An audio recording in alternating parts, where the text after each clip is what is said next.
La Bible, c'est la parole de Dieu inspirée et notre désir, donc, c'est de s'approcher humblement à l'écoute de notre Dieu pour qu'il puisse nous parler. Et donc, je vous invite à tourner dans le dernier livre de la Bible, l'Apocalypse, au chapitre 1. Je vais commencer par faire la lecture du texte, puis ensuite on va tirer quelques principes importants pour nous de ce texte. Apocalypse chapitre 1, à partir du verset 9. On va donc parler ce matin de la gloire de Jésus. Jésus, notre Sauveur, est glorieux. Quand il est venu sur cette terre, il est venu humblement et sa gloire était cachée, voilée, mais dans sa personnalité, il est glorieux, puis c'est ce que va nous révéler ce texte de l'Apocalypse. Donc, Apocalypse de Jean, chapitre 1, verset 9. Jean, l'auteur, dit « Moi, Jean, votre frère, qui ai part avec vous à la tribulation, au royaume et à la persévérance en Jésus, j'étais dans l'île appelée Patmos, à cause de la parole de Dieu et du témoignage de Jésus. Je fus ravi par l'Esprit au jour du Seigneur, et j'entendis derrière moi une voix forte, comme le son d'une trompette, qui disait, « Ce que tu vois, écris-le dans un livre et envoie-le aux 7 églises, à Éphèse, Smyrne, Pergame, Thyatire, Sardes, Philadelphie et Laodicée. » Je me retournai pour savoir quelle était la voix qui me parlait. Et après m'être retourné, je vis 7 chandeliers d'or. Et au milieu des 7 chandeliers, quelqu'un qui ressemblait à un fils d'homme, vêtu d'une longue robe et ayant une ceinture d'or sur la poitrine. Sa tête et ses cheveux étaient blancs, comme de la laine blanche, comme de la neige. Ses yeux étaient comme une flamme de feu. Ses pieds étaient semblables à de l'airain ardent, comme s'il avait été embrasé dans une fournaise. Et sa voix était comme le bruit de grandes eaux. Il avait dans sa main droite 7 étoiles. De sa bouche sortait une épée aiguë à 2 tranchants, et son visage était comme le soleil lorsqu'il brille dans sa force. Quand je le vis, je tombai à ses pieds comme mort. Il posa sur moi sa main droite en disant, « Ne crains point. Je suis le premier et le dernier et le vivant. J'étais mort et voici, je suis vivant au siècle des siècles. Je tiens la clé de la mort et du séjour des morts. Écris donc ce que tu as vu, ce qui est, ce qui doit arriver ensuite. Le mystère des 7 étoiles que tu as vu dans ma main droite et des 7 chandeliers d'or. Les 7 étoiles sont les anges des 7 églises et les 7 chandeliers sont les 7 églises. » Il y a donc naturellement 3 parties là, dans ce texte. Dans la première partie, versets 9 à 11, Jean nous parle un petit peu de sa situation. Il se trouve sur l'île de Patmos, probablement en exil, et au jour du Seigneur, probablement le dimanche, il reçoit une vision. Il entend une voix et il reçoit une vision. Donc, il y a sa situation, versets 9 à 11. Versets 12 à 16, il y a la vision en soi. Et c'est sur cet aspect-là qu'on va s'attarder ce matin. Il reçoit donc une vision du Christ ressuscité, élevé dans la gloire, puissant, à qui Dieu a donné toute gloire, tout honneur, tout pouvoir, qui est maintenant le chef suprême de l'Église. Il nous est présenté dans toute sa gloire, sa sainteté et sa lumière. Ce n'est pas une description du Père, c'est vraiment une description de Jésus, parce qu'au verset 17 et 18, il dit « J'étais mort, et voici, je suis vivant, il est revenu à la vie. » Donc, le Père ne peut pas dire ça. C'est vraiment une vision ici de Jésus. Et soyons très clairs, ce n'est pas une description physique que Jésus ressemblerait à ça. Il y a des gens qui ont tenté de peindre à partir de ça une image de Jésus. J'en ai trouvé une qui devrait apparaître, la suivante. Mais ça ne fait pas vraiment de sens. Parce que ce n'est pas une description physique, c'est beaucoup plus une description du statut, du caractère de Jésus qu'on a besoin de se faire rappeler. C'est beaucoup plus une vision imagée dans un style apocalyptique, un peu poétique, c'est le style de l'Apocalypse, mais ce qui nous est révélé là est extrêmement précis, extrêmement important pour nous. Et on a besoin donc de s'y attarder. De tenter de faire une description comme ça a un non-sens parce que dans le style apocalyptique, exemple, sa main droite, il tient les 7 étoiles, mais en même temps, il a la main sur l'épaule, la main droite sur l'épaule de Jean. Donc, on comprend que c'est une description qui dépasse notre compréhension ou quelque chose de trop cartésien, là.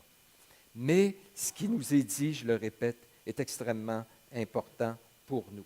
Donc, il y a la situation de Jean, la vision, puis finalement, versets 17 à 20, il y a la réaction de Jean face à cette vision. On va y revenir.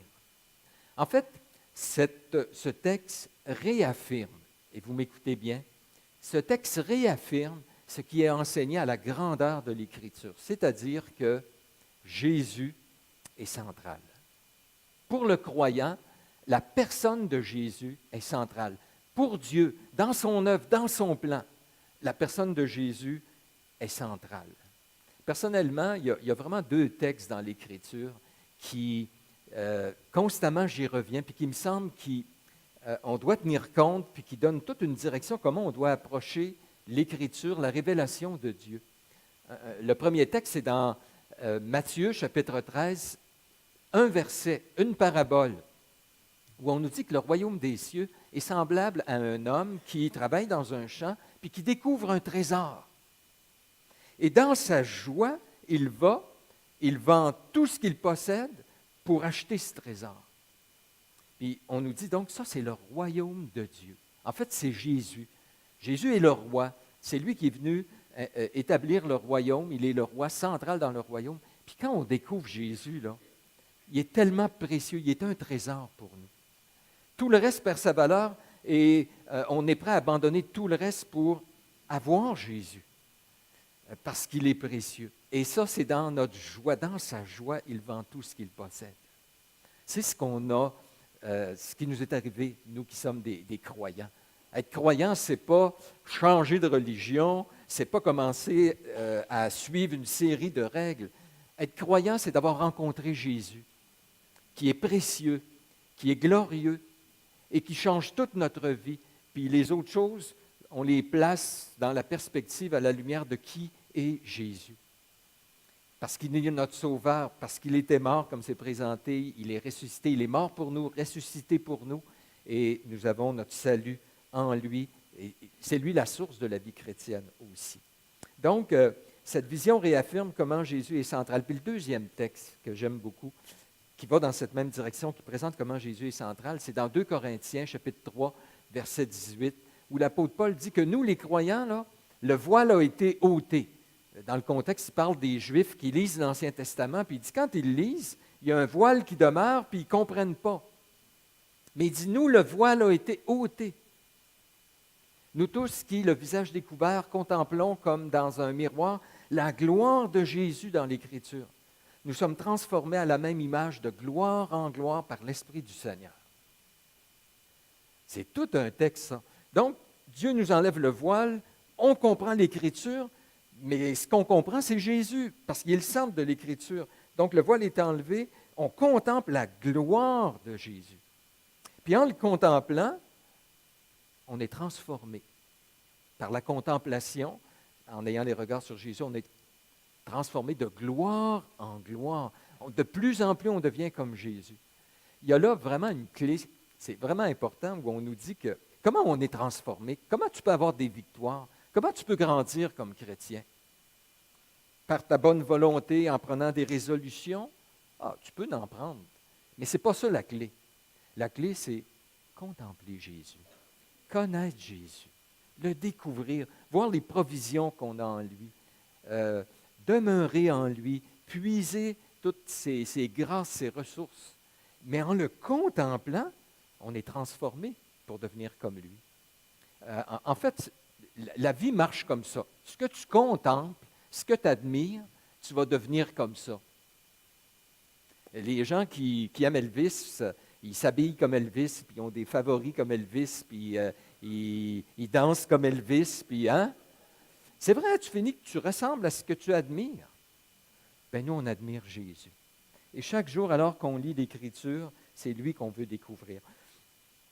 Et en le découvrant, on est transformé. Donc, ce texte réaffirme que Jésus est central, comme les deux autres textes que je viens de vous mentionner. Cette vision aussi réaffirme combien on a besoin de voir la gloire de Jésus. Vous savez, Jean était un intime de Jésus. L'apôtre Jean qui a écrit l'Apocalypse, c'est un intime de Jésus. Et il l'a vu dans son humilité. Des fois, il posait des questions, il était troublé. Il avait sa tête couchée sur son sein souvent. C'est un colleux, ça, ce Jean-là. Hein? Puis, donc, très proche de Jésus, il a découvert son humilité, il a découvert sa compassion.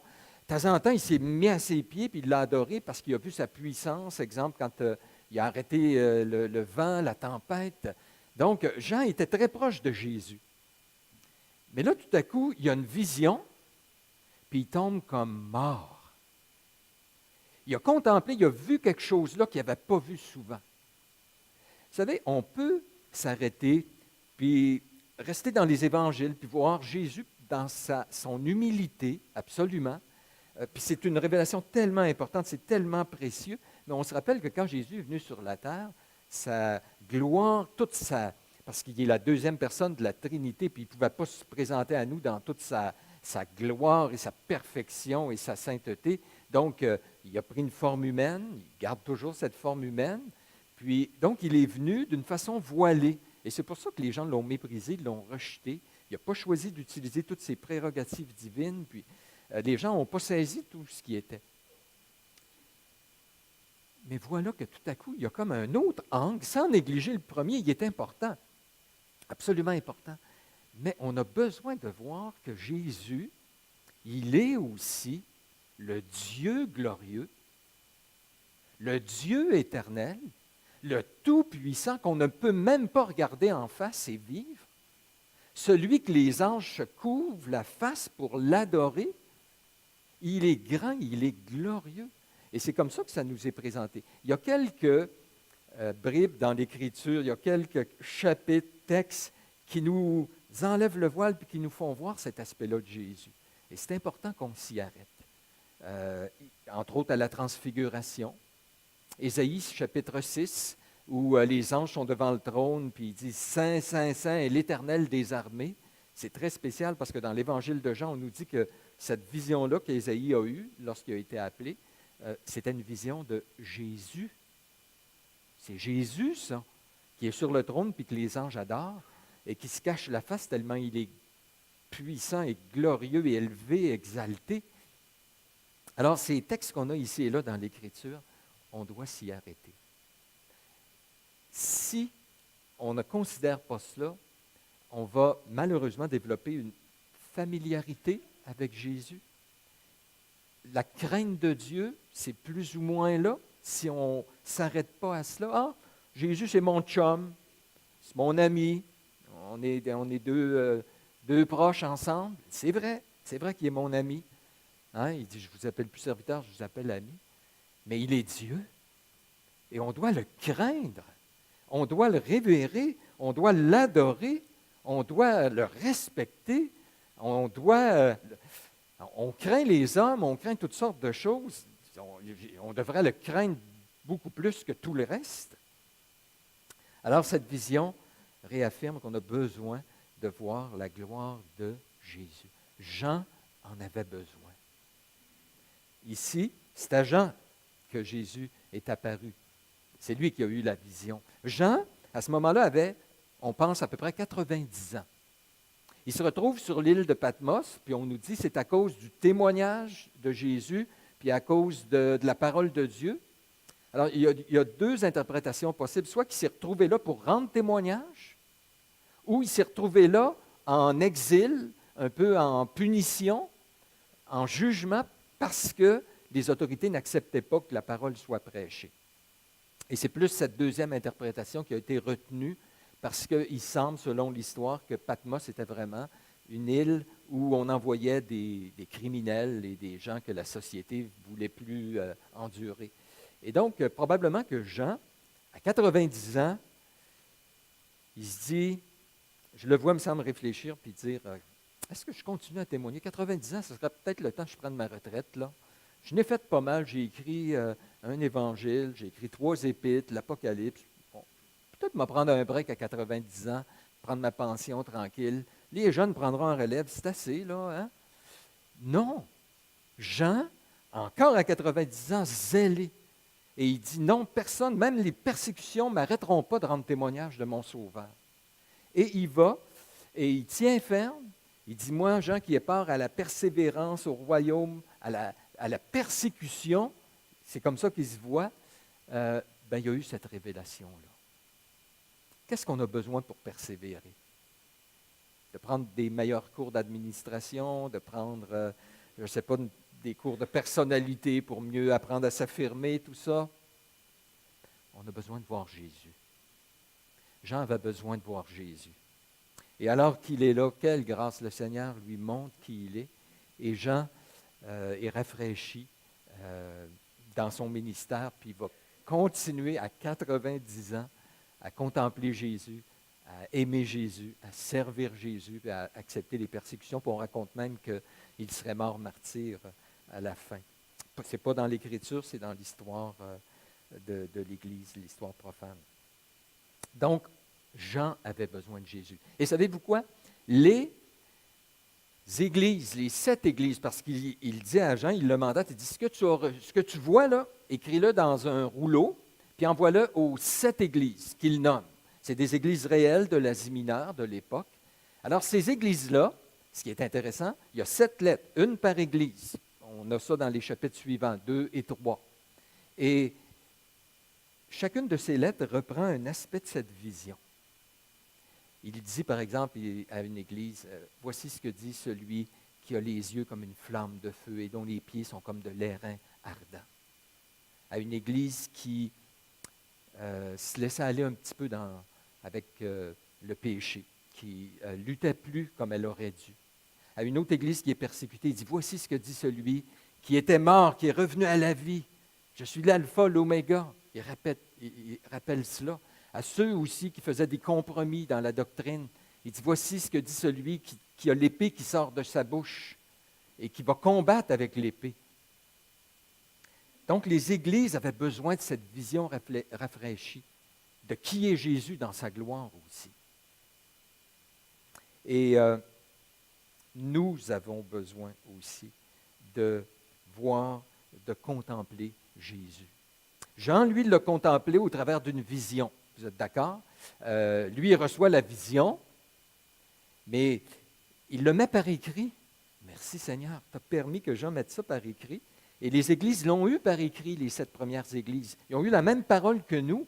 Et Jésus dit, c'est suffisant. Ce que vous avez là, c'est suffisant. Puis ça devrait, la description qui est faite de moi, dit Jésus, ça devrait être suffisant pour vous pour gérer les défis que vous rencontrez, les problèmes que vous rencontrez dans l'Église. Vous avez besoin d'être encouragé, d'être fortifié. Bien, ça devrait, ce qui est écrit là, vous suffire. Et Dieu, dans sa grâce, a permis que ce soit jusqu'à nous aujourd'hui aussi. Alors, nous avons cette vision de Jésus glorifié, exalté, tout puissant, tout pouvoir lui a été remis. C'est cette vision que nous avons de Jésus et dont nous avons besoin. Donc, le plan ce matin, assez rapidement, ça va être 2 points. On va considérer cette description de Jésus, mais très rapidement. Puis, en fait, je vais juste l'effleurer.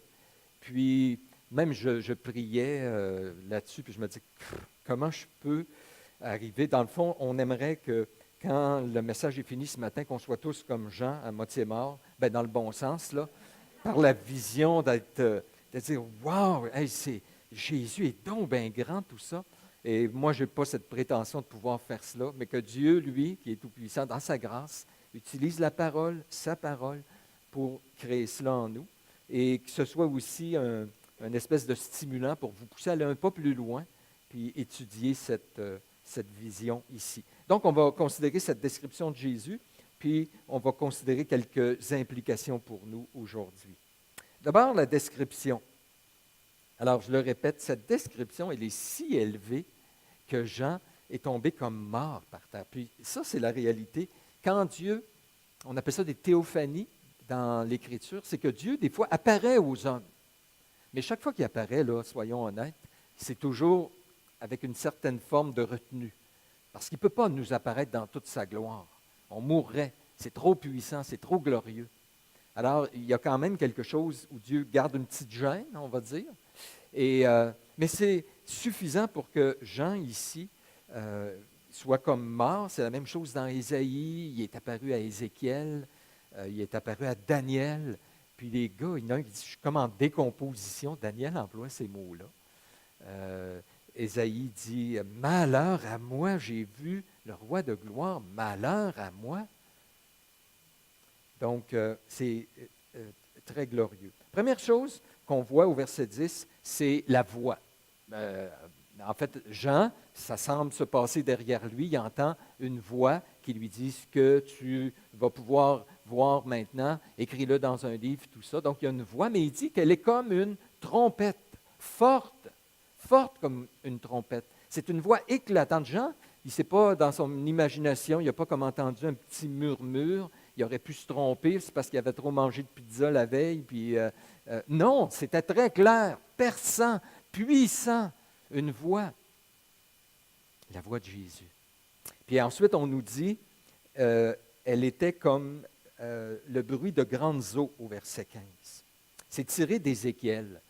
Ézéchiel chapitre 1, verset 24, où Ézéchiel a vu la gloire de Dieu. Et en passant, Jean ne cite jamais l'Ancien Testament des longs passages. Okay? Comme Matthieu peut le faire, Hébreu peut le faire, des fois c'est presque des demi-chapitres. Mais Jean ne cite jamais longuement l'Écriture, mais il fait constamment allusion. Et cette vision-là, si vous ne connaissez pas beaucoup Ésaïe, si vous ne connaissez pas beaucoup le livre de Daniel, Ézéchiel, Zacharie, on va avoir de la misère à saisir ce qui est là, parce que c'est tout pris de l'Ancien Testament, de ces manifestations que Dieu a faites. Et la voix qui est comme un bruit de grandes eaux, c'est tiré d'Ézéchiel, chapitre 1, verset 24. Il emploie deux images dans Ézéchiel. Il dit, c'est comme des grandes eaux, c'est comme une armée qui arriverait, là, un bruit qui est impressionnant, englobant, redoutant. Il a entendu ça, là, puis probablement qu'il a commencé à shaker avec cette voix-là. La voix de Jésus, elle est puissante, redoutable, créatrice, puissante, et on devrait l'écouter. On nous dit ensuite au verset 13, il a vu, donc il se détourne, puis une des premières choses qu'il a vues concernant Jésus, il dit, je vis comme un fils de l'homme, comme un fils de l'homme. Et peut-être notre premier réflexe, ça va être de dire, bon, il y a deux titres de Jésus dans l'Écriture, il y a le Fils de Dieu, ça c'est son titre glorieux qui parle de sa divinité, son éternité, sa gloire, tout ça. Puis le Fils de l'homme, ça décrit son humilité, son humanité, puis on contraste les deux. Attention, ne faites pas trop cette conclusion-là, c'est pas vrai, c'est pas comme ça. C'est vrai que des fois, Fils de l'homme parle de l'être humain dans sa fragilité, mais le titre est tiré de Daniel, encore d'une de ces révélations où Dieu apparaît. Et on voit dans le livre de Daniel, au chapitre 7, je pense, je n'ai pas noté le chapitre, je pense que c'est 7, verset 13. Laissez-moi vous lire ce qui est écrit. Je regardais pendant mes visions nocturnes, et voici sur les nuées des cieux arriva quelqu'un de semblable à un fils de l'homme. Il s'avança vers l'Ancien des jours, qui est Dieu, et on le fit approcher de lui. On lui donna la domination, la gloire, le règne, et tous les peuples, les nations, les hommes de toute langue le servirent. Sa domination est une domination éternelle qui ne passera point, et son règne ne sera jamais détruit. Moi, Daniel, j'eus l'esprit troublé au-dedans de moi, et les visions de ma tête m'effrayèrent. Donc, le Fils de l'homme dans Daniel, c'est un personnage glorieux à qui on remet tout le pouvoir, que Dieu lui remet tout le pouvoir. Donc, le titre Fils de l'homme, puis en passant, c'est le titre préféré que Jésus employait pour se décrire lui-même. Il parle le Fils de l'homme, puis que désormais vous verrez le Fils de l'homme assis à la droite de Dieu, puis revenant sur les nuées des cieux. Alors, il y a vraiment l'idée de quelque chose de glorieux, puissant, le dominateur, celui qui règne sur toutes choses. On nous dit au verset 13 qu'il est vêtu d'une longue robe et qu'il a une ceinture d'or sur la poitrine. Une longue robe. Vous savez que dans l'Empire romain, plus ta robe était longue, plus tu avais de l'autorité, du pouvoir. Alors, si tu étais un centenier, tu l'avais à un certain niveau. Si tu étais l'empereur, ça traînait jusqu'à terre. Donc, plus. Et on nous dit ici qu'il a une longue robe. C'est vrai que le mot robe est employé ailleurs dans l'Écriture uniquement pour parler du sacrificateur, ou à peu près. La robe du sacrificateur aussi qui était longue. Mais je ne pense pas qu'on veut nous présenter Jésus ici comme le sacrificateur, mais vraiment, c'est son statut. C'est une façon de voir sa puissance, son autorité. Et en plus, il a une ceinture, pas aux reins, comme les travailleurs, qui avaient une ceinture autour des reins, qui devaient relever leur robe pour travailler. Lui, c'est une ceinture à la poitrine en or, pour encore faire paraître sa puissance, sa richesse, sa gloire, son autorité, son statut. C'est comme ça que Jésus est. Verset 14, sa tête et ses cheveux étaient blancs comme de la laine blanche, comme de la neige. Encore une fois, c'est tiré de Daniel 7, le texte que je vous ai cité tout à l'heure. Tu dis, Jean, pour moi, tu t'es trompé. Je vous explique pourquoi. Il ne s'est pas trompé, mais ça pourrait être notre première impression. Jean, dans Daniel, chapitre 7, on nous dit qu'il y a l'Ancien des jours qui est là. OK? Puis on nous le décrit, puis on dit sa tête, ses cheveux étaient blancs, comme de la neige, comme de la laine blanche. Puis là, Jean, il nous dit, mais c'est Jésus qui a les cheveux blancs comme de la laine, puis comme de la neige blanche. Dans l'Ancien Testament, c'est l'Ancien des jours qui remet le royaume au Fils de l'homme. Mais là, c'est le Fils de l'homme dans le Nouveau. Jean, t'es-tu trompé? Puis Jean dit, non, faites-vous-en pas, je connais ma théologie. Jésus, il est Dieu aussi. Puis des fois, il les met ensemble, on se dit, coudonc, Jésus, y es-tu le Père? Y es-tu le... Et je pense que son idée, c'est simplement, je pense qu'il le résume bien dans Jean 1, c'est qu'il dit, au commencement était la parole était avec Dieu, donc distinct de Dieu, Jésus, c'est la parole, distinct de Dieu, mais la parole était Dieu. Et la parole a été faite chair, elle a habité parmi nous. Alors, Jésus, il a les cheveux blancs ici. Je ne pense pas nécessairement que c'est vrai, physiquement que ça ressemble à ça, mais il veut simplement nous dire, il est l'Ancien des jours. Il est éternel. Il n'y a pas de commencement de vie, pas de fin. Nous, aujourd'hui, on fait tout pour cacher qu'on prend de l'âge, pas vrai? On se met de la teinture, on se met de la peinture. Non, on se met plein de choses. Hein? On peut même se faire opérer, se faire enlever les cernes, les rides. On veut tout faire pour cacher l'âge. Vous savez que dans les sociétés antiques, ce n'était pas comme ça. Quand quelqu'un avait les cheveux blancs, c'était une couronne d'honneur. C'est ce que les proverbes nous disent. Parce que c'est une marque de sagesse. Tu as acquis de la sagesse avec le temps. Hein?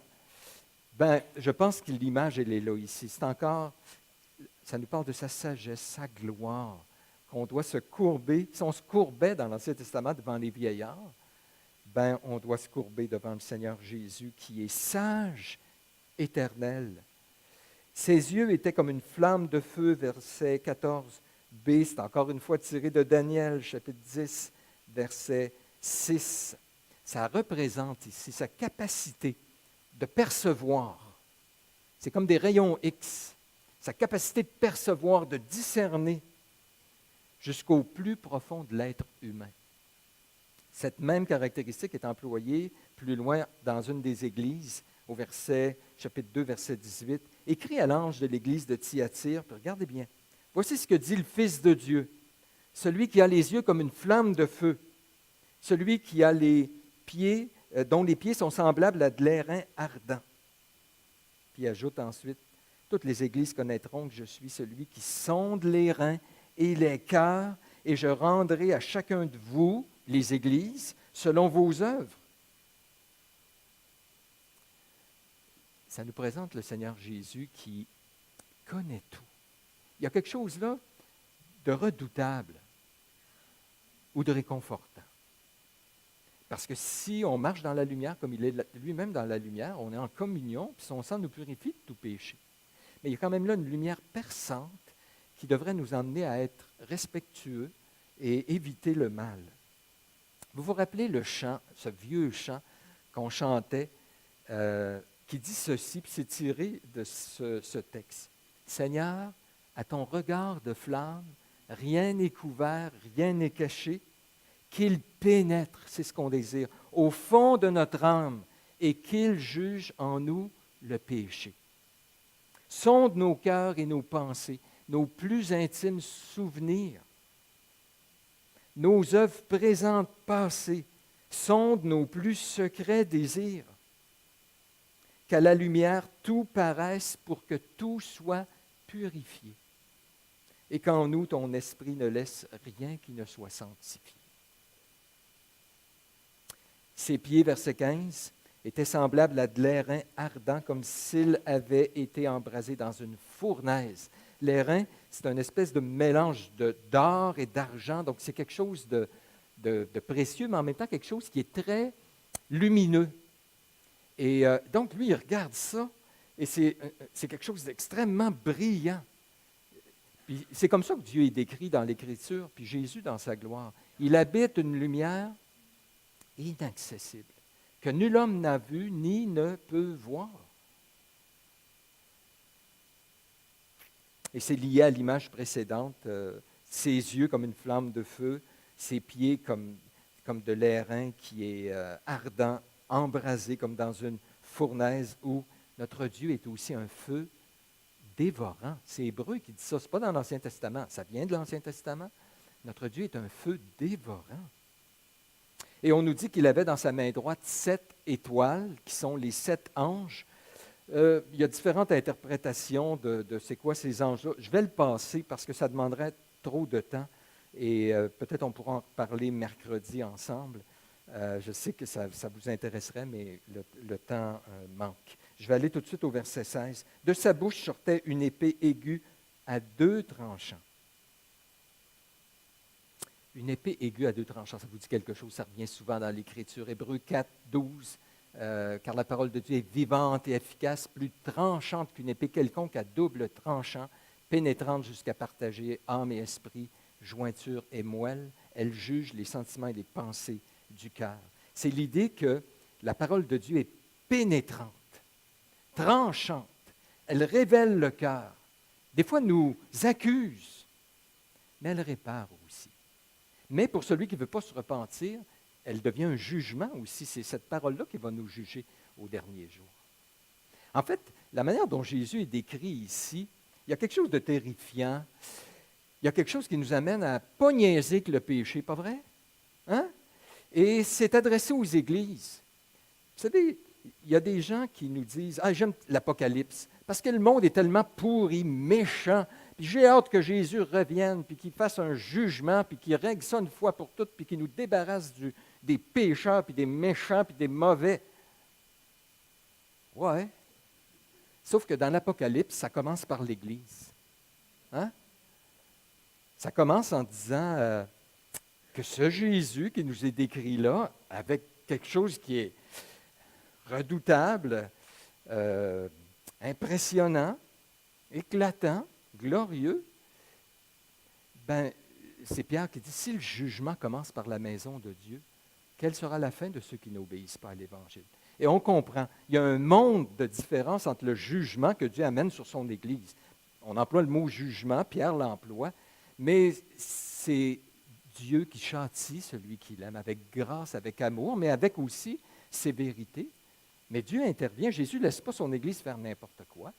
Donc, il intervient, mais il l'aime. Comme des parents interviennent envers des enfants. Ça, il dit, ça, c'est le jugement. Quelle sera la fin de ceux qui n'obéissent pas à l'Évangile? mais il y a quand même quelque chose là que l'Église a besoin d'entendre aujourd'hui. Où on dit, ben, on est sous la grâce, puis ben oui, on est pécheurs, tant qu'être pécheurs, péchons. Hein, Non, non. Une épée à deux tranchants. Et son visage était comme le soleil lorsqu'il brille dans sa force. Ça nous rappelle vraiment quand Jésus a été transfiguré, hein, le soleil qui brille dans sa force. Donc, cette vision nous révèle, en fait, ce que l'œil peut voir, ce que l'oreille entend. On dirait que Jean sollicite tout ça pour créer en nous, en celui qui lit, un sentiment où on dit, il est grand, il est glorieux, le Seigneur Jésus. Et je veux l'honorer, je veux le craindre. Et l'aimer, et être en paix, puis en communion avec lui. Notre Dieu est redoutable. Job dit, oh, que ta majesté est redoutable. Il est un feu dévorant, il est saint, digne, exalté, élevé. On parle de l'éclat de sa gloire dans l'Écriture.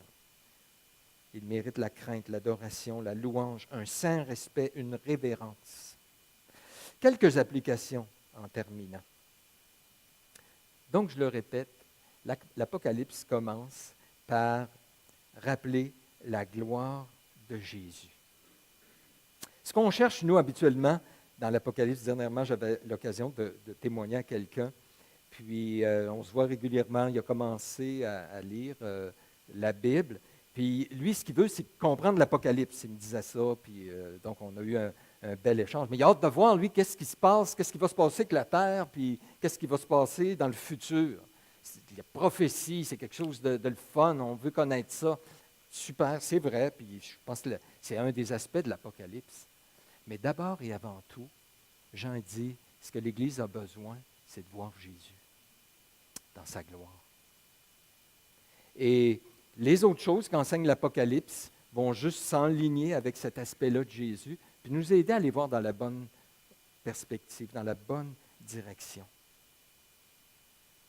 On est tellement facilement impressionné par la position des gens, par leur statut, par leur apparence. Quand quelqu'un a de l'argent, puis que ça paraît par son auto, par sa maison, par ses habillements, tout ça, on est impressionné par ça. On n'a rien vu. On n'a rien vu. Puis, on est fait pour être impressionné. Dieu nous a fait pour l'adorer. Bon, on se contente de n'importe quoi. Tu sais, notre cœur, je vois passer un beau char, puis je m'arrête, puis là, j'écoute le bruit, puis j'aimerais ça rentrer dedans, l'essayer un peu, puis aller voir, puis on est impressionné, pas vrai? Bien, si on veut être impressionné, regardons Jésus. Vous savez, des dignitaires, des fois, on va dans des rencontres, puis il y a des dignitaires, puis on les présente. On dit, ah, monsieur le maire est avec nous, monsieur le premier ministre, ou je ne sais pas quoi, puis on applaudit, on se tourne, on veut les regarder, puis c'est correct, dans le sens des dignitaires, la Bible nous encourage à respecter nos autorités, tout à fait, puis je n'ai pas de problème avec ça. Mais s'il y en a un qui est digne, hein, c'est Jésus. Que Dieu nous donne de le redécouvrir, de ne pas se laisser avec un cœur tiède. Vous savez, notre pire problème des fois, ce n'est pas nécessairement le péché. Oui, on a un sérieux problème avec le péché, mais c'est ces autres choses-là, légales pour un chrétien, hein, qui sont légitimes, mais qui prennent trop de place. Puis moi, mon cœur, je ne sais pas si vous vivez ça comme moi, là, mais moi, dans mon cœur, j'ai de la misère à être concentré sur deux affaires en même temps. Donc, si tout à coup, il y a de quoi qui m'impressionne, puis je me mets à regarder ça, puis un artiste, un sportif ou un bien ou quelque chose de dire, waouh, puis bien facilement, là, Jésus perd de sa saveur. J'ai de la misère les deux. Mais d'où l'importance de regarder davantage à Jésus. Les Galates, Paul leur reproche de quoi d'intéressant? Il dit, ô Galates, dépourvus de sens, qui vous a, vous vous rappelez, fasciné? Qui vous a fasciné, vous aux yeux de qui Jésus-Christ a été dépeint comme crucifié? Ça veut dire les Galates, ils ont vu Jésus à un moment donné. Ils se sont convertis. Ils ont donné leur vie, marche pour Jésus. Puis là, tout à coup, oups, ils ont été fascinés par quelque chose d'autre. Puis, pour les amener à détourner les regards de Jésus. Et ça nous arrive aussi. Soyons sensibles à notre cœur. Si Jésus, quand on est dans des périodes de prière, d'adoration, où on arrive à la fin de la journée et on se dit, ouais, finalement, là, je pense à Jésus, puis je ne suis pas si bouillant, mon cœur est tiède, je pense que ça vaut la peine qu'on s'arrête et dire, non, Seigneur, je ne peux pas continuer comme ça. Tu me dis que c'est central d'avoir une vision, compréhension de toi qui touche mon cœur, qui m'amène dans l'adoration, qui m'amène à te connaître, à vouloir vivre pour toi. Puis si je n'ai pas ça, je ne peux pas vivre. C'est en communion avec toi qu'on est appelé à vivre. Tu es le cep, on est les sarments. On a besoin d'être nourris par toi. Seigneur, donne-moi une vision rafraîchissante. 2, Jésus est intimement lié avec son Église. Dans le texte ici, ça c'est une des choses qui m'a toujours frappé dans ce texte-là. Avez-vous remarqué? Jean entend une voix derrière lui qui lui dit, bon, ce que tu vas voir, écris-le aux églises. Jean se détourne. Jésus est là. Mais quelle est la première chose qu'il voit? Avez-vous remarqué dans le texte? Il dit, je me détournais puis je vis 7 chandeliers d'or. Je dirais, voyons Jean, oublie, ça c'est l'Église. Alors, regarde Jésus, voyons donc, l'Église, il y a de quoi de plus glorieux que l'Église, Jésus est là. Non, il ne s'est pas trompé. C'est vrai que Jésus est plus glorieux que l'Église, on s'entend. Mais je pense qu'en faisant ça comme ça, il voulait montrer comment l'Église est importante, est précieuse pour le Seigneur Jésus.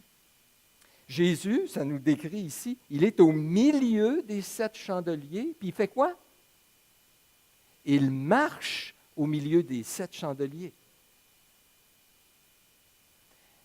Ça me rappelle comment, dans l'Ancien Testament, dans le Jardin d'Éden, Dieu marchait dans le jardin, parlait avec Adam et Ève.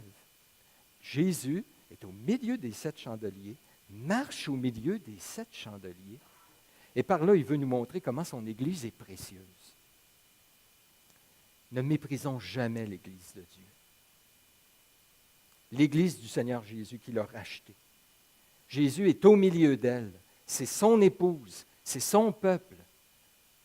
Et Jésus la garde. Jésus va commencer en fait à parler, puis il dit écrit, et il va arrêter de parler à la fin du chapitre 3. Tout ce qu'il parle par la suite, c'est aux églises. Il y a un long message, il l'aime, il veut prendre soin de son Église, il veut reprendre, mais donner des ressources, des provisions pour que l'Église puisse le glorifier.